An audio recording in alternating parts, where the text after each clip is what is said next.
എല്ലാവർക്കും എൻ്റെ നമസ്കാരം. എൻ്റെ പേര് ടിബി മാത്യു. ഞാൻ വരുന്നത് കൊല്ലം ജില്ലയിലെ കുളത്തുപുഴ എന്ന് പറയുന്ന സ്ഥലത്ത് നിന്നാണ്. ഞാൻ ആദ്യമായിട്ട് കൃപാസനത്തിൽ വന്നതിനെ പറ്റി പറയുന്നതിന് മുൻപായി എനിക്കൊരു പാസ്റ്റ് ഉണ്ട്. ആ പാസ്റ്റിനെ പറ്റി നിങ്ങൾ അറിഞ്ഞാൽ മാത്രമേ എൻ്റെ ജീവിതത്തിൽ നടന്ന അനുഗ്രഹങ്ങൾക്ക് എത്രത്തോളം തീവ്രതയുണ്ടെന്ന് നിങ്ങൾക്ക് മനസ്സിലാവത്തുള്ളൂ. എൻ്റെ പിതാവിനെ എനിക്ക് നഷ്ടപ്പെട്ടിട്ട് 11 വർഷമായി. എനിക്ക് 13 വയസ്സുള്ളപ്പോഴാണ് എൻ്റെ പിതാവിനെ എനിക്ക് നഷ്ടപ്പെടുന്നത്. പിതാവിനെ മാത്രമല്ല, ഞങ്ങൾക്ക് എൻ്റെ പപ്പയെ നഷ്ടപ്പെട്ടതോടുകൂടി ഞങ്ങൾക്ക് എല്ലാം നഷ്ടമായിരുന്നു. സ്വന്തമായി വീടില്ല, സ്ഥലമില്ല, സ്വന്തമായി വരുമാനമില്ല, എൻ്റെ മമ്മിക്ക് ജോലിയില്ല, ഒന്നുമില്ല.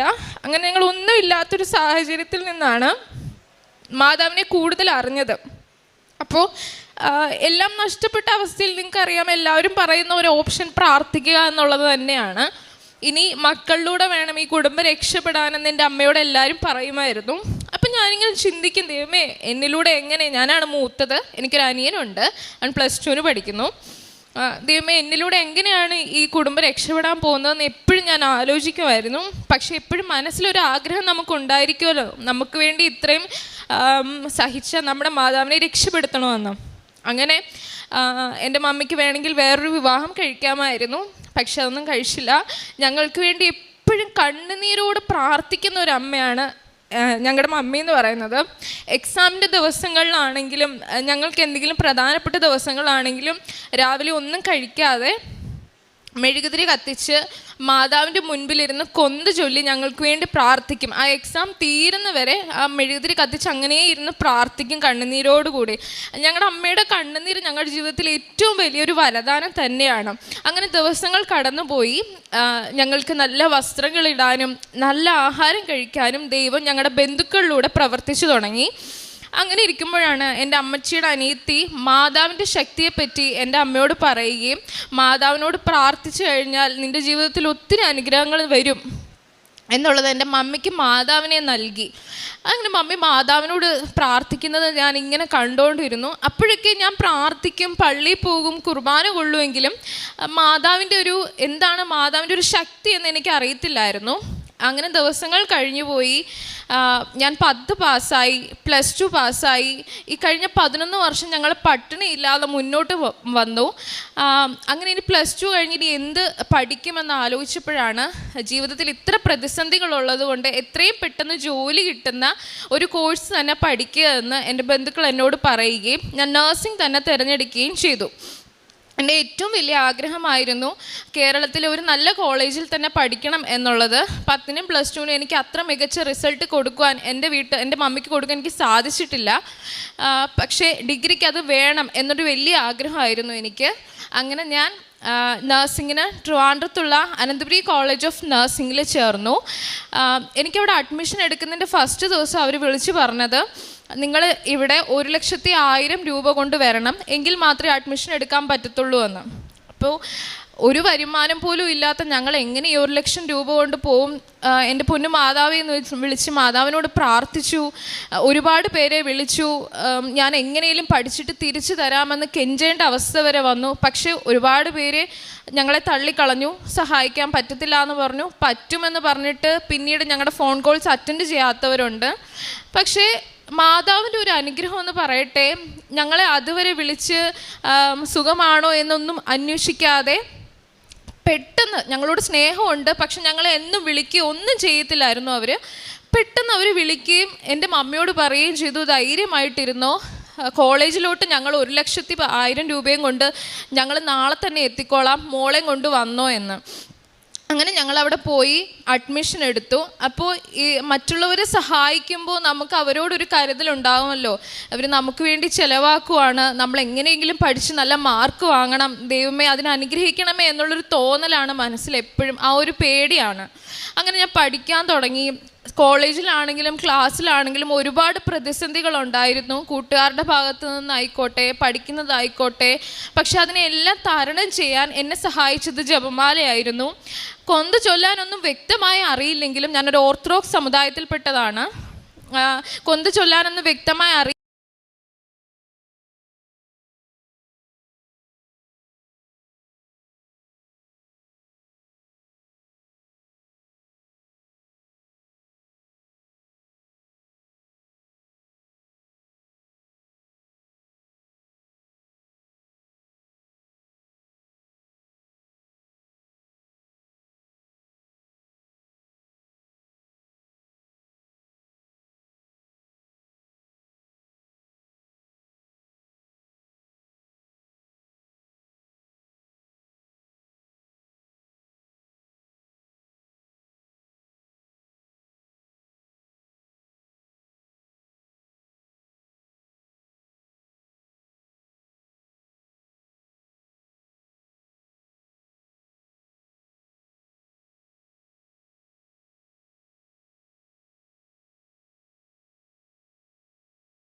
എടുത്തു. മാതാവിനോട് പ്രാർത്ഥിക്കാൻ തുടങ്ങി എൻ്റെ റിസൾട്ട് വന്നു. അപ്പോൾ റിസൾട്ട് വന്നിട്ട് എനിക്ക് നോക്കാനായിട്ട് ഭയങ്കര പേടി. മാതാവ് എന്തായിരിക്കും ഈ റിസൾട്ട്? എനിക്കറിയാം അനാട്ടമിക്ക് ഞാൻ ഫെയിലായി, ബാക്കിയുള്ള സബ്ജക്ട്സും എനിക്ക് പാടായിരുന്നെന്ന്. അങ്ങനെ നല്ലതായിട്ട് കൊന്ത ചൊല്ലി റിസൾട്ട് നോക്കിയപ്പോൾ എനിക്ക് എല്ലാ സബ്ജക്ട്സിനും ഡിസ്റ്റിങ്ഷൻ ഉണ്ട്. ക്ലാസ് ടോപ്പായിട്ട് ഞാൻ ഫസ്റ്റ് ഇയർ പാസ്സായി. അങ്ങനെ ദിവസങ്ങൾ കഴിഞ്ഞു പോയി. ഞാൻ മാതാവിനോട് പ്രാർത്ഥിച്ചു, സെക്കൻഡ് ഇയറും തേർഡ് ഇയറും ഫോർത്ത് ഇയറും എനിക്ക് ഇതുപോലെ പാസ്സാവാൻ സാധിക്കണേ മാതാവ്, ഞാൻ പാസ്സാവണേന്ന് മാത്രമേ ആഗ്രഹിച്ചിട്ടുള്ളൂ. പക്ഷെ മാതാവ് ഈ 4 വർഷവും എന്നെ ഡിസ്റ്റിങ്ഷനോടെ പാസ്സാക്കി കോളേജിലെ ബെസ്റ്റ് ഔട്ട് ഗോയിങ് സ്റ്റുഡൻ്റ് ആയിട്ട് ഞാൻ അവിടെ നിന്ന് ഇറങ്ങി. ഒരുപാട് പ്രതിസന്ധികളിലൂടെ വന്ന് ഞാൻ ഒരുപാട് സന്തോഷത്തോടുകൂടി എൻ്റെ കോളേജ് ലൈഫിൽ നിന്ന് ഇറങ്ങി. പക്ഷെ അവിടെ തീർന്നില്ല. അടുത്തതായിട്ട് ഞാൻ മാതാവിനോട് പറഞ്ഞു, എന്നെ ഈ 4 വർഷം പാസ്സാക്കിയതുകൊണ്ട് ഞാൻ ഉറപ്പായിട്ടും കൃപാസന മാതാവിനെ കാണാൻ വരുമെന്ന്. പക്ഷെ ഞാനങ്ങനെ ചെയ്തില്ല. മാതാവിനെ ഞാൻ പറ്റിച്ചു. എനിക്ക് OET കൂടെ പാസ്സായി കഴിഞ്ഞാൽ ഞാൻ വരാമെന്ന് പറഞ്ഞു. പക്ഷെ മാതാവ് എന്നോട് പറഞ്ഞു, നീ ഇവിടെ വന്ന് എന്നെ കണ്ടാൽ മാത്രമേ നിനക്ക് ഞാൻ OET തരത്തുള്ളൂ എന്ന് എൻ്റെ മനസ്സിൽ ഇങ്ങനെ പറയുന്ന പോലെ തോന്നി. അങ്ങനെയാണ് ഞാൻ 2023 സെപ്റ്റംബർ മാസം 14-ാം തീയതി ഇവിടെ വരുന്നതും മാതാവിനെ അൾത്താരയിൽ ആദ്യമായി കാണുന്നതും. അപ്പോൾ ഒരു ഉടമ്പടി എടുക്കാൻ വേണ്ടിയിട്ടൊന്നും അല്ല ഞാൻ വന്നത്, മാതാവിനെ കാണണം, പ്രാർത്ഥിക്കണമെന്നുള്ളതേ ഉള്ളായിരുന്നു. പക്ഷെ മാതാവ് എന്നെ ഉടമ്പടി എടുത്തിട്ടാണ് ഇവിടുന്ന് വിട്ടത്. എത്ര സമയം ഇല്ലെങ്കിലും ഇന്ന് ഉടമ്പടി എടുത്തിട്ട് പോകാം എന്ന് ഞാൻ മമ്മിയോട് പറയുകയും ഞങ്ങൾ ഇങ്ങോട്ട് വന്ന ബസ് തിരിച്ച് 1:40 പോകും.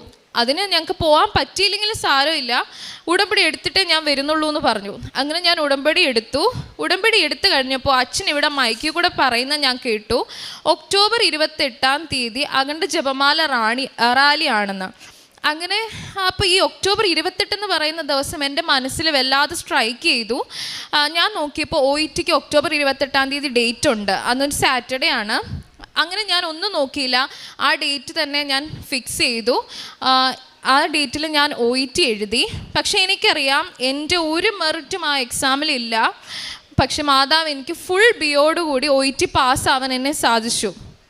അങ്ങനെ OET പാസ്സായിട്ടും പ്രതിസന്ധികൾ തീർന്നില്ല. ഇനി അടുത്തതായിട്ട് നമുക്ക് ഏതെങ്കിലും ഒരു രാജ്യത്തേക്ക് പോകാനുള്ള പ്രോസസ്സിങ് സ്റ്റാർട്ട് ചെയ്യണം, അവിടേക്ക് എത്തണം, ഇൻ്റർവ്യൂ കിട്ടണം, അങ്ങനെ കുറേ കാര്യങ്ങളുണ്ട്. പക്ഷേ ഈ OET ഫുൾ ബിയോടെ പാസ്സായതിനു ശേഷം ഞാൻ ഉടമ്പടി ജീവിതത്തിൽ ഉഴപ്പി. പിന്നെ എനിക്ക് ഉടമ്പടി പുതുക്കാനോ ഒന്നും സാധിച്ചില്ല. പ്രാർത്ഥിക്കും, ജപമാല ചൊല്ലുമെന്നല്ലാതെ ഉടമ്പടി ജീവിതത്തെ മുന്നോട്ട് കൊണ്ടുപോകാൻ എനിക്ക് സാധിച്ചില്ല. പക്ഷെ ദൈവം എൻ്റെ കൂടെ ഉണ്ടായിരുന്നു. മാതാവ് എൻ്റെ പ്രാർത്ഥന കേൾക്കുന്നുണ്ടായിരുന്നു, എന്നെ കൈവിടാതെ തുണയ്ക്കുന്നുണ്ടായിരുന്നു. എനിക്കൊരു ഇൻ്റർവ്യൂ കിട്ടി. ഇൻ്റർവ്യൂ ഞാൻ പാസ്സായി. എന്നെക്കാൾ ഒരുപാട് എക്സ്പീരിയൻസ് ഉള്ളവരായിരുന്നു എൻ്റെ കൂടെ കോമ്പീറ്റ് ചെയ്തത്. പക്ഷേ മാതാവ് എനിക്ക് ആ ഇൻ്റർവ്യൂ പാസ്സാക്കി. ഇൻ്റർവ്യൂ പാസ്സായതിനു ശേഷം ഏകദേശം 122 പേരോളം ആ ഇൻ്റർവ്യൂ അന്ന് പാസ്സായി. അപ്പോൾ നിങ്ങൾക്ക് ഊഹിക്കാം എത്ര പേര് ആ ഇൻ്റർവ്യൂ അറ്റൻഡ് ചെയ്ത് കാണുമെന്ന്. ഇൻ്റർവ്യൂ അതിന് ശേഷം പാസ്സായതിനു ശേഷം ഒരു അപ്ഡേഷനും ഇല്ല, ഓഫർ ലെറ്റർ കിട്ടിയിട്ടില്ല, അതിനെ തുടർന്നുള്ള COS കിട്ടിയിട്ടില്ല, ഒന്നുമില്ല. ജൂണിൽ ഞാൻ പാസ്സായതാണ് ഇൻ്റർവ്യൂ. 122 പേരാണ് ഇൻ്റർവ്യൂ പാസ്സായത്. പക്ഷേ ഞാൻ അതിലേക്ക് വരാം. അങ്ങനെ ഇൻ്റർവ്യൂ കഴിഞ്ഞു, അപ്ഡേഷൻസ് ഒന്നും വരുന്നില്ല. അപ്പോൾ എൻ്റെ മമ്മി എന്നോട് പറഞ്ഞു, ഒരു കാര്യം ഉടമ്പടി പുതുക്കിയാൽ മാത്രമല്ലേ അനുഗ്രഹങ്ങൾ ജീവിതത്തിൽ വരുത്തുള്ളൂ എന്നല്ലേ അച്ഛൻ പറയുന്നത്, നീ അച്ഛൻ്റെ പാത പിന്തുടരുമെന്ന് പറഞ്ഞു. അങ്ങനെ ഞാൻ വീണ്ടും ഇവിടെ ഒക്ടോബർ 9, 2024 എൻ്റെ ഉടമ്പടി പുതുക്കാനായിട്ട് വന്നു. ഉടമ്പടി പുതുക്കിയ ദിവസം തന്നെ എനിക്ക് ഓഫർ ലെറ്റർ ലഭിച്ചു. എനിക്കറിയാം ഈ ഇൻ്റർവ്യൂ അറ്റൻഡ് ചെയ്ത 122 പേരിൽ വെറും 8 പേർക്ക് മാത്രമേ ഇതുവരെ അവരുടെ പ്രോസസ്സിങ് കംപ്ലീറ്റ് ആയിട്ടുള്ളൂ. ബാക്കിയുള്ളവർക്കൊന്നും ഓഫർ ലെറ്റർ കിട്ടാത്തവരുണ്ട്, അപ്ഡേഷൻസ് കിട്ടാത്തവരുണ്ട്, ഒരു ഹോപ്പും തന്നെ ഇല്ലാത്തവരുണ്ട്. അതിൽ അത്രയും എക്സ്പീരിയൻസ് ഉള്ളവരുടെ കൂട്ടത്തിൽ വെറും 6 months എക്സ്പീരിയൻസ് ഉള്ള എനിക്ക് മാതാവ് ഓഫർ ലെറ്റർ തന്നു. ഓഫർ ലെറ്റർ തന്നതിന് ശേഷം പിന്നെയും ദിവസങ്ങളിങ്ങനെ കടന്നുപോയി, അപ്ഡേഷൻസ് ഒന്നുമില്ല. മാതാവിനെ മുറുക്കെ പിടിച്ച് ഞാൻ പ്രാർത്ഥിച്ചു. ചിലപ്പോഴൊക്കെ തോന്നും എന്തിനാ മാതാവ് എന്നെ ഇങ്ങനെ പരീക്ഷിക്കുന്നതെന്ന്. ചിലപ്പോൾ തോന്നും മാതാവിനെ പരീക്ഷിക്കുന്നത് ജീവിതത്തിൽ നല്ലൊരു അടയാളം തരാൻ തന്നെയാകുമെന്ന് തോന്നി മുറുക്കെ പിടിച്ച് പ്രാർത്ഥിച്ചു. അങ്ങനെ ദിവസങ്ങൾ കഴിഞ്ഞു പോയി. അപ്പോഴിരിക്കുമ്പോഴാണ് മാതാവിൻ്റെ പ്രത്യക്ഷീകരണത്തിൻ്റെ ദിവസം വന്നെത്തിയത്, ഡിസംബർ 7-ാം തീയതി. അപ്പോൾ എൻ്റെ മനസ്സ് പറഞ്ഞു, ഡിസംബർ 7-ാം തീയതി ഡേറ്റ് ഇട്ട് പ്രാർത്ഥിക്കാം, മാതാവ് എന്തെങ്കിലും ഒരു അനുഗ്രഹം തരാതിരിക്കത്തില്ല എന്ന്. അങ്ങനെ 1 മുതൽ 7 വരെ ഒരുക്ക ധ്യാനം യൂട്യൂബിൽ ഞാൻ കൂടാൻ തുടങ്ങി. അപ്പോൾ അച്ഛൻ ഇങ്ങനെ പറയുന്നുണ്ടായിരുന്നു, നിങ്ങൾ നിങ്ങളുടെ ആവശ്യങ്ങൾ പറഞ്ഞ് പ്രാർത്ഥിക്കുന്നതിനേക്കാൾ മാതാവിൻ്റെ പ്രത്യക്ഷീകരണത്തിൻ്റെ സാക്ഷിയാക്കി മാറ്റണമേ എന്ന് പ്രാർത്ഥിക്കാൻ അച്ഛനിങ്ങനെ പറയുന്നുണ്ടായിരുന്നു. അപ്പം ഞാൻ OET പാസ്സായതും ഇൻ്റർവ്യൂ കിട്ടിയതും അതൊക്കെ മറന്നിട്ട് മാതാവേ, എനിക്ക് മാതാവിൻ്റെ പ്രത്യക്ഷീകരണത്തിൻ്റെ സാക്ഷിയായി ഈ ആൾത്താരയിൽ ഒന്ന് നിന്നാൽ മാത്രം മതിയെന്ന് പ്രാർത്ഥിക്കാൻ തുടങ്ങി. ഡിസംബർ 7-ാം തീയതി തന്നെ എനിക്ക് അപ്ഡേഷൻ ലഭിച്ചു. അവിടെ നിന്നും 2 ഫോംസ് എനിക്ക് അയച്ചു തന്നിട്ട് പറഞ്ഞു, ഇത് ഫില്ല് ചെയ്ത് അയക്കണമേ എന്ന്. പക്ഷേ നമുക്ക് UK പോകണമെങ്കിൽ COS എന്ന് പറയുന്ന ഒരു കാര്യം വേണം. ആ ഫോം ഉണ്ടെങ്കിൽ മാത്രമേ നമുക്ക് വിസയ്ക്ക് അപ്ലൈ ചെയ്യാൻ സാധിക്കുകയുള്ളൂ. തുടർന്ന് ഞാൻ വീണ്ടും മാതാവിനോട് പ്രാർത്ഥിച്ചു. സാറ്റർഡേ സൺഡേ ആയതുകൊണ്ട് 8-ാം തീയതിയും 9-ാം തീയതിയും ഒന്നും നടന്നില്ല. ഡിസംബർ 10-ാം തീയതി തന്നെ എനിക്ക് COS ലഭിച്ചു. COS ലഭിച്ചതിന് ശേഷം ഞാൻ വിസയ്ക്ക് അപ്ലൈ ചെയ്തു. വിസ കിട്ടാനായിട്ട് ഏകദേശം 14 ദിവസം, 10 മുതൽ 14 ദിവസത്തോളം വേണം. നമ്മൾ സ്റ്റാൻഡേർഡ് വിസയാണ് അപ്ലൈ ചെയ്യുന്നതെങ്കിൽ. പക്ഷേ എനിക്കറിയില്ല, മാതാവ് എനിക്കത് 4-ാമത്തെ ദിവസം എൻ്റെ വിസ എനിക്ക് തന്നു. 14 ദിവസം കാത്തിരിക്കേണ്ട ഞാൻ 4-ാമത്തെ ദിവസം എനിക്ക് കോള് വരുന്നു, വിസ വന്നിട്ടുണ്ടെന്ന് പറഞ്ഞ്. അങ്ങനെ ഞാൻ അവിടെ ചെന്നു. എൻ്റെ പാസ്പോർട്ട് തുറന്ന് നോക്കിയപ്പോൾ സ്കിൽ വർക്ക്ഡ് വിസ എനിക്ക് കിട്ടിയിരിക്കുന്നു. ഒരിക്കലും ഇത് എൻ്റെ കഴിവ് കൊണ്ടോ മറ്റാരുടെ കഴിവ് കൊണ്ടോ അല്ല, മാതാവ് എനിക്ക് വേണ്ടി അപേക്ഷിച്ചത് ദൈവം കേട്ടതുകൊണ്ട് മാത്രമാണ് ഇത്ര പെട്ടെന്ന് എനിക്ക് വിസ കിട്ടിയത്. എൻ്റെ കൂടെ പഠിച്ചിറങ്ങിയ ഒരുപാട് പേർ OET പാസ്സായിട്ട് ഇൻ്റർവ്യൂവിന് വേണ്ടി വെയിറ്റ് ചെയ്യുന്നവരുണ്ട്. ഒരുപാട് പേര് ഇൻ്റർവ്യൂ കഴിഞ്ഞ് COSന് വേണ്ടി വെയിറ്റ് ചെയ്യുന്നവരുണ്ട്. എനിക്ക് ഒരുപാട് പേരെ അറിയാം. ഈ കഴിഞ്ഞ 2023-24 വർഷമെന്ന് പറയുന്നത് നഴ്സുമാരുടെ ജീവിതത്തിൽ ഒരുപാട് പ്രതിസന്ധികൾ നിറഞ്ഞ ഒരു വർഷമായിരുന്നു. കാരണം അതിന് മുൻപേ ഒരു വർഷം ഏകദേശം 50,000 നഴ്സസോളം പല വിദേശ രാജ്യങ്ങളിലും പോയിക്കൊണ്ടിരുന്ന ഒരു സമയമായിരുന്നു 2022-23. എന്നാൽ 23-24 വളരെ ചുരുക്കം 100-200 പേര് മാത്രമേ ഇവിടെ നിന്നും വിദേശത്തേക്ക് പോകുവാൻ അവർക്ക് ഇൻ്റർവ്യൂ ലഭിച്ചിട്ടുള്ളൂ. 100% ഉറപ്പാണ്. അങ്ങനെ ഇരിക്കുന്ന ആ സാഹചര്യത്തിൽ, ഒരു ഇൻ്റർവ്യൂ പോലും കിട്ടാതിരിക്കുന്ന ആ സാഹചര്യത്തിൽ എവിടുന്നറിയില്ല എനിക്ക് മാതാവ് ഇൻ്റർവ്യൂവും തന്നു, ഓഫർ ലെറ്ററും ലഭിച്ചു. 2024 തന്നെ COSും തന്നു. ജാനുവരി 15, അതായത് അടുത്ത ബുധനാഴ്ച ഞാൻ UK പോവുകയാണ്. മാതാവിൻ്റെ ഇത്രയും വലിയൊരു അനുഗ്രഹത്തെ ഓർത്ത് ഞാനിപ്പോൾ മാതാവിന് തിരുകുമാരന് നന്ദി പറയുകയാണ്. ഇതാണ് എൻ്റെ ജീവിതത്തിൽ നടന്ന ഏറ്റവും വലിയ അനുഗ്രഹം. എന്നിലൂടെയാണ് ഇനി എൻ്റെ കുടുംബം എന്തെങ്കിലുമൊക്കെ ആയിത്തീരുവാൻ പോകുന്നത്. അതിന് മാതാവ് എന്നെ അനുഗ്രഹിക്കുമെന്ന് 100% ഉറപ്പാണ്. രണ്ടാമതായി എൻ്റെ ജീവിതത്തിൽ നടന്നത്, എനിക്ക് പീരീഡ്സ് റെഗുലർ ആയിരുന്നു. ഒരു ഇറഗുലാരിറ്റീസും ഇല്ലായിരുന്നു എനിക്ക്. പെട്ടെന്നൊരു മാസം പീരീഡ്സ് ഇറഗുലറായി. അങ്ങനെ ഞങ്ങൾ ഹോസ്പിറ്റലിൽ പോയി സ്കാൻ ചെയ്ത് നോക്കിയപ്പോൾ ചെറിയൊരു സിസ്റ്റ് ഉണ്ട്. ടാബ്ലറ്റ്സ് കഴിക്കണം. ഇനി തുടർന്നും ടാബ്ലറ്റ്സ് കഴിക്കേണ്ടി വരും, എങ്കിൽ മാത്രമേ പീരീഡ്സ് റെഗുലറായി മുന്നോട്ട് പോവുകയുള്ളൂ എന്ന് ഡോക്ടർ പറഞ്ഞു. പക്ഷെ എനിക്കിങ്ങനെ ടാബ്ലറ്റ് കഴിക്കാനൊന്നും ഇഷ്ടമല്ലായിരുന്നു. ഞാൻ ഒരേ ഒരു കാര്യമേ ചെയ്തുള്ളൂ. എന്നും പ്രാർത്ഥിക്കുമ്പോൾ മാതാവിൻ്റെ ഉടമ്പടി തൈലം വയറ്റിൽ പുരട്ടി ഞാൻ പ്രാർത്ഥിക്കും. ദിവസങ്ങൾക്കുള്ളിൽ എനിക്ക് പീരീഡ്സ് ആയി. ആ സിസ്റ്റ് അതേപോലെ പോകുന്നത് ഞാൻ കണ്ടു. എൻ്റെ കണ്ണുകൊണ്ട് ഞാൻ കണ്ടു. അന്ന് തൊട്ട് ഇന്ന് വരെ എനിക്ക് പീരീഡ്സ് റെഗുലറാണ്. ഇതുവരെ ഒരു ഇറഗുലാരിറ്റീസും ഇല്ല. പിന്നെ അതുപോലെ തന്നെ എൻ്റെ 2 കൈയിലും ഹൈഡ്രാഡിനൈറ്റിസ് സപ്പറേറ്റീവ എന്ന് പറയുന്ന ഒരു അസുഖമുണ്ട്. 2 കഷത്തും വലിയ നോഡ് പോലെ വന്നിട്ട് അത് പഴുത്ത് പൊട്ടിക്കഴിഞ്ഞിട്ട് നമുക്കൊരു ഡ്രസ്സ് ഇടാൻ പോലും പറ്റത്തില്ല. നിങ്ങൾക്കറിയാം, നഴ്സുമാരുടെ ജീവിതം എന്ന് പറയുമ്പോൾ നമ്മൾ കോട്ടും യൂണിഫോമും എല്ലാം ഇട്ട് വളരെ ചൂട് സഹിച്ച് നിൽക്കുന്ന ഒരു അന്തരീക്ഷമായിരിക്കും. വന്നിട്ട് യൂണിഫോം ഊരുമ്പോൾ ആ യൂണിഫോമിൻ്റെ കൂട്ടത്തിൽ എൻ്റെ സ്കിന്നും കൂടെ ഇളകി വരും. അപ്പോൾ ഒത്തിരി വേദന സഹിച്ചു.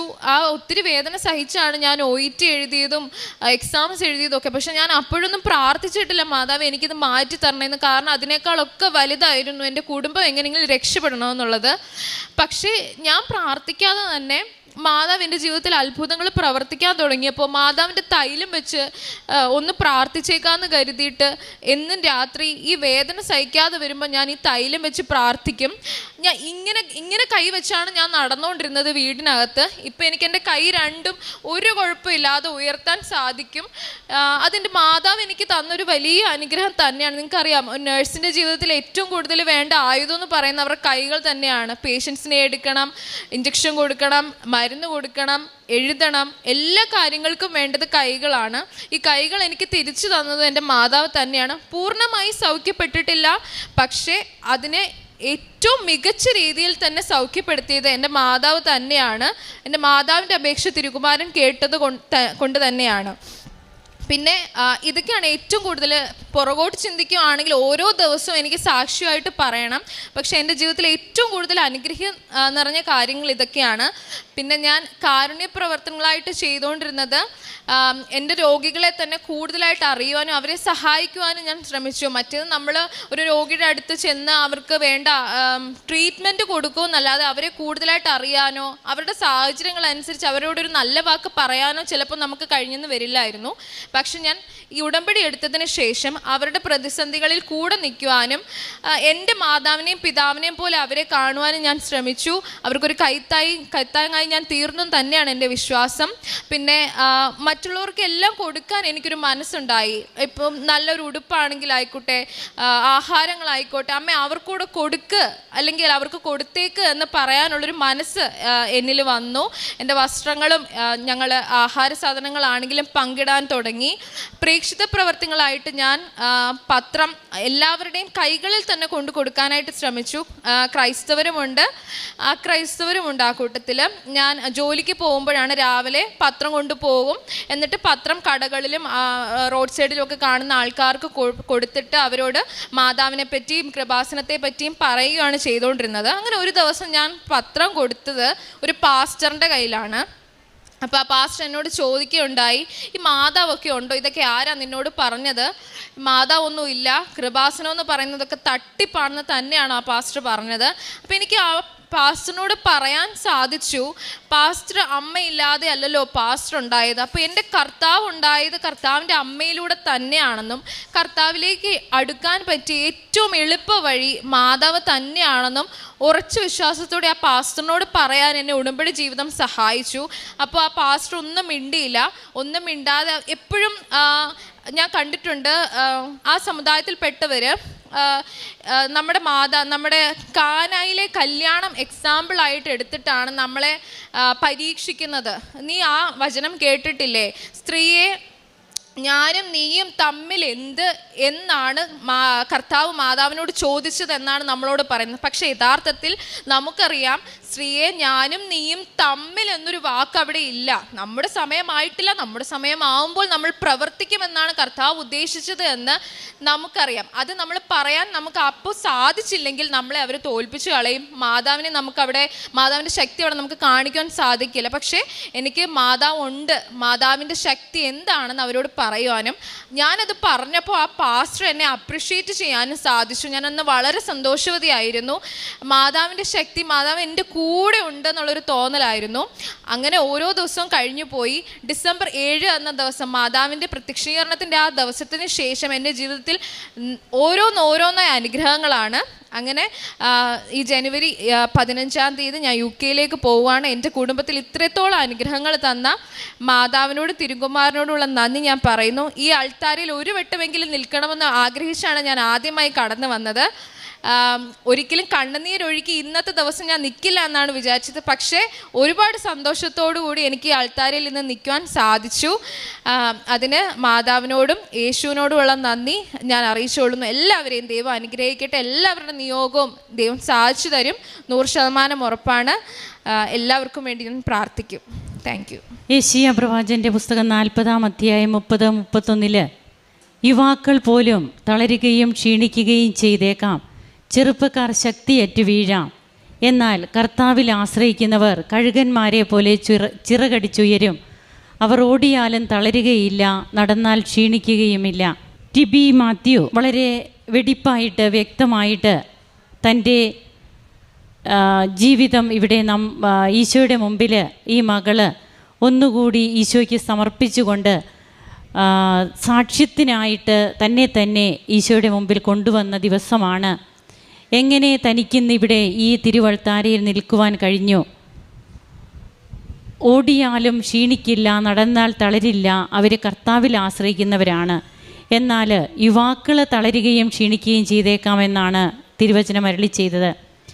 തൻ്റെ യുവത്വത്തിൻ്റെ ഈ നാളുകളിൽ തനിക്ക് കർത്താവിനോട് കൂടുതൽ അടുക്കുവാനും ഇന്ന് പരിശുദ്ധ അമ്മ തനിക്ക് ആരാണ്, തൻ്റെ പെറ്റമ്മ തനിക്ക് വേണ്ടി കണ്ണുനീരോടെ പ്രാർത്ഥിക്കുമ്പോൾ തൻ്റെ സ്വർഗീയ അമ്മ തനിക്ക് വേണ്ടിയിട്ട് തിരുക്കുമാരനോട് എത്രമാത്രം പ്രാർത്ഥിച്ചു, തന്നെ എങ്ങനെ സ്വന്തമായി കരുതി, അതുകൊണ്ട് മാത്രം തനിക്ക് ജീവിതത്തിൽ ഉയർച്ചകളുണ്ടായി. ഓരോന്നും വ്യക്തമായിട്ട് ടിബി പറഞ്ഞു കഴിഞ്ഞു.